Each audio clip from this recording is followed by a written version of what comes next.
Ndona ndo apamade odo novinho ofo asiamade mie fonlo akpa kaka mie lezi makoba ngwiro la gbo nka wenye ona drana la fi anwe o fanko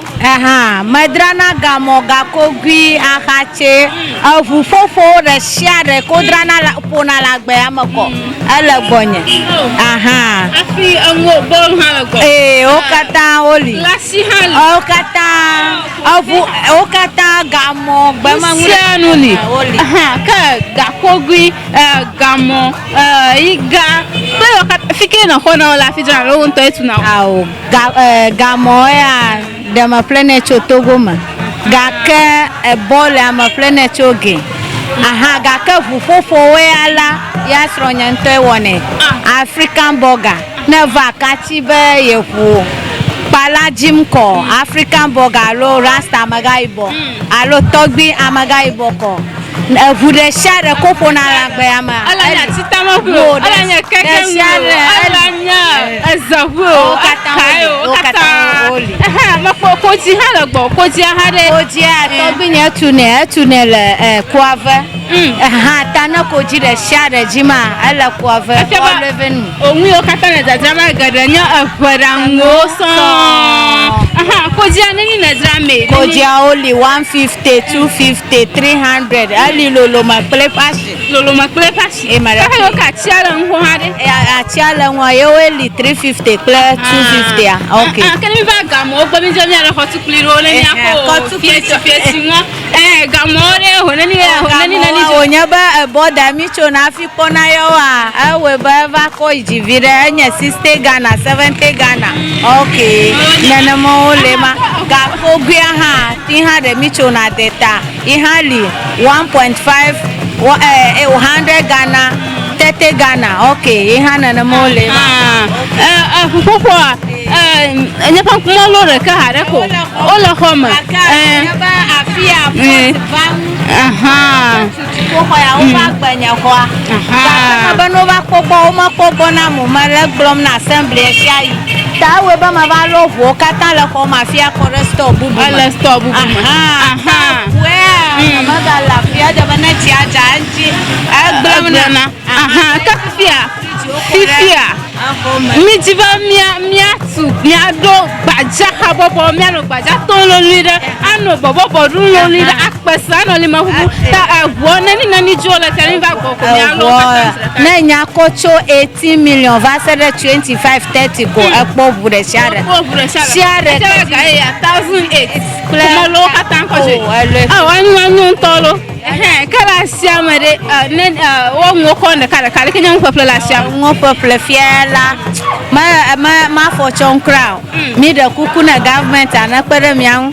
na coronavirus nya dolele nya chike ka popo iko global vo nya ga no free nya ga no vo mle nya rokio mo ro popo na mi ba nya ga tenwa wo business o vivi fifia na na kamaji mo afi coronavirus ai na ba na mere share vo mle ko ado ko azai ba gawo ta mo matando dodo mo akala akachishi amade akachishi aminya ba dina kaka tora share ya sia dina ma afika ya moto na fiva na shama ocho na keta ngolo gafide share again ovana afeba asia nya shigana ikamo shama vana kosona ahoe ila sia ovana pio akachishi anya shimiera nto ya mashama vana akele akashama nono mfia iko ma vivimo amarola shama bana mocho ajogeva woko nwadra na yo adufudi na yo drevoa afi yo khafa na mo fi ojo nme na nambe le aka mo lonacho wadomagoji ege avadre nwa ava no fudam no jaba no va ko jina ba yo plan wala oshi afi ne yo gugbo adra for mama ha do pli ava da drapa nikata midre aike o hana dra ko na ko tojo ya fa mega ko bo yo va pli lo ogbo afi vata o mo ga ko chi yo mo ma ko ko blan have tasia mama vivi mfia asha mama vivi mfia akpa anyonyo ga haya oyo na ba popa ya alena ado kishi tegli nwa o ya alena nya ga ka ba ga mo haya alena kotukli alena sa alena fugbe fomiji elama o ya alena nya aha ye olana dana marama nyamo atan ko kha ba ha ga mo ko wa ko abado na hotuklia ifa gantoli atan wala hotukli ga kama ya matelago aha nana me to vovo na fito ga ka fiaroli o ma sa wota na ro kha ne a alaga aja ba wo ya lolo maloshi afiado wa lolo maloshi o yo ne ba tamalifi aha o kaka tamali ocho Oba la tamali bleu mo ko va vota rijinta yo no yo ba tamali free ta ya he hotel ni fine ape manana ko oba esagbala agbegbala tututu agbegbala koko ni o ko epo shina hue afia ba ahua no koko ngira mi no agbajangam agbala o ko shinenye ta okay o ko shina adaga chiama ploga vofio afia dichi ma obobo mi afina ko ati ofu nwa afia shi kono ofu voko na gbajaje to mama ziawa klabi anya ya ma oflago ipa la ma honasio ga ka gbala ya na ma gbono ba 1.5 2 million mi drane akwesa million la kafa fa pretu enve ye mi drane akwesa tala kala makura ma vivina de asaba gbala krampu avivina wa ni awu ala kala mo asaba vivin to nyonto nyata fa nyonto nu para viver obi ponu kle anti beta enya ofupala stro emi ponu kle togbi amagaibo emi ponu kle la shama aba anwo la shama za asha for chonga ka unda ka kwele ngenya ba ama yoka bana chota pa vova dinashia ama shama to chona kachi shama ina roko ba kona ngola ikola ta awane ba o magata ba fanfio ta na ma shama ba ko no da mo na ma shama no ba shama ko ba shama ama shama na fule ba watan adia shanwe abale kono na chanu to plana ga no asama na butu no vivi na ma shama akwere ka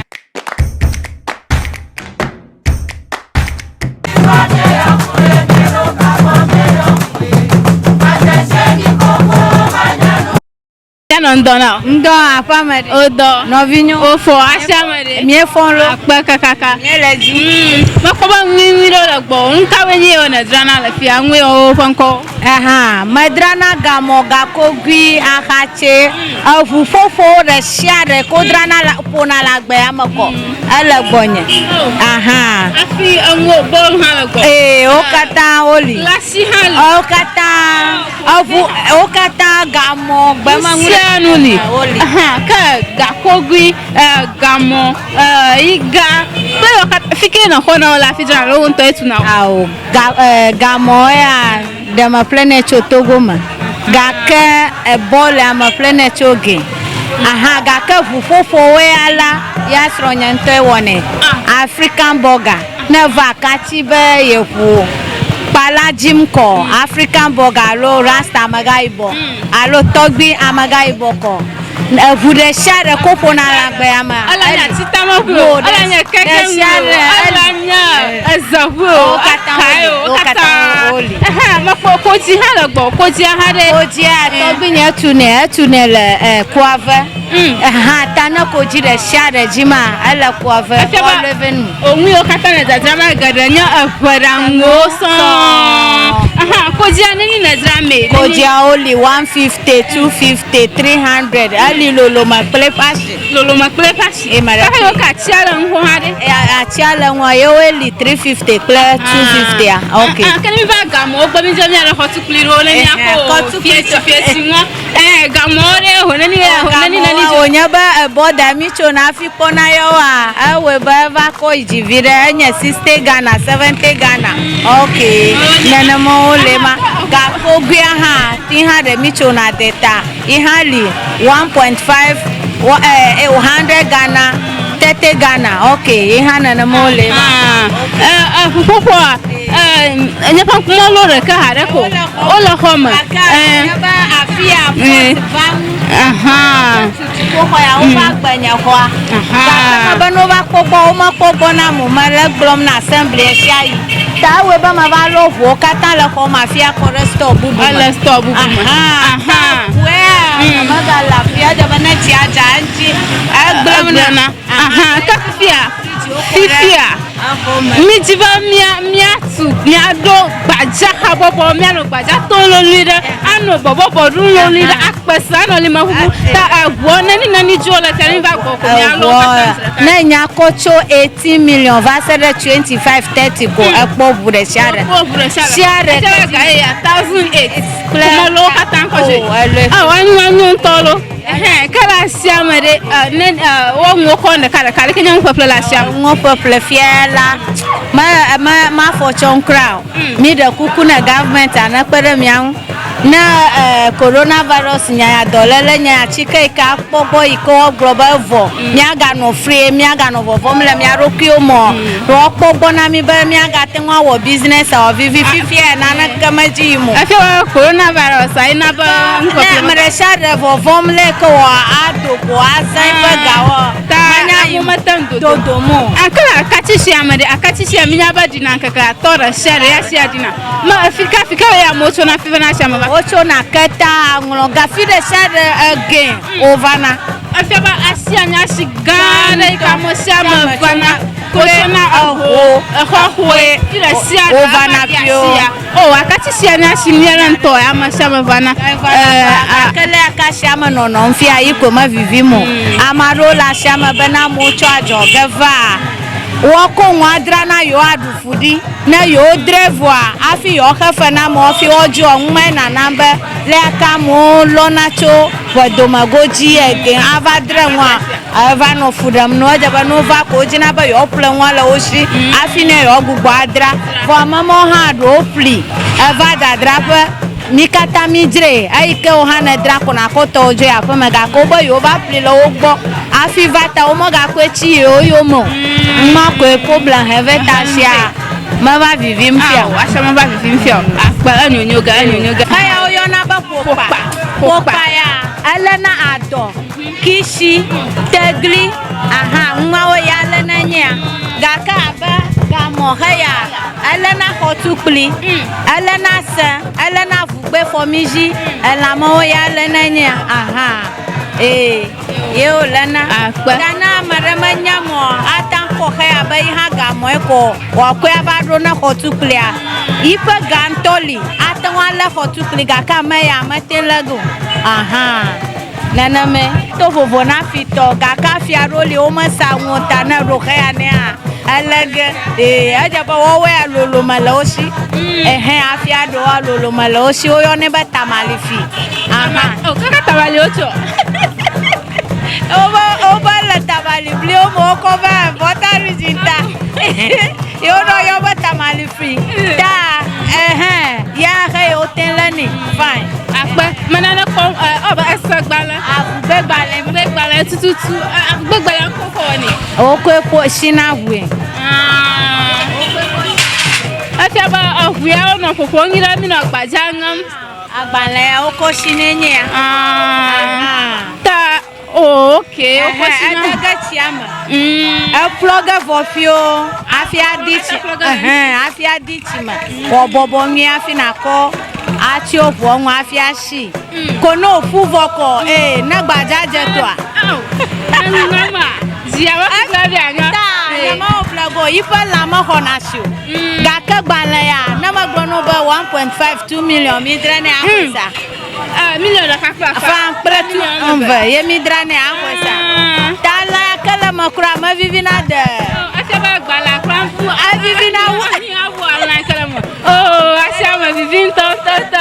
nyonto nyanta fa nyonto nu para vive mi fonu kle anti beta enya okupola okupalastro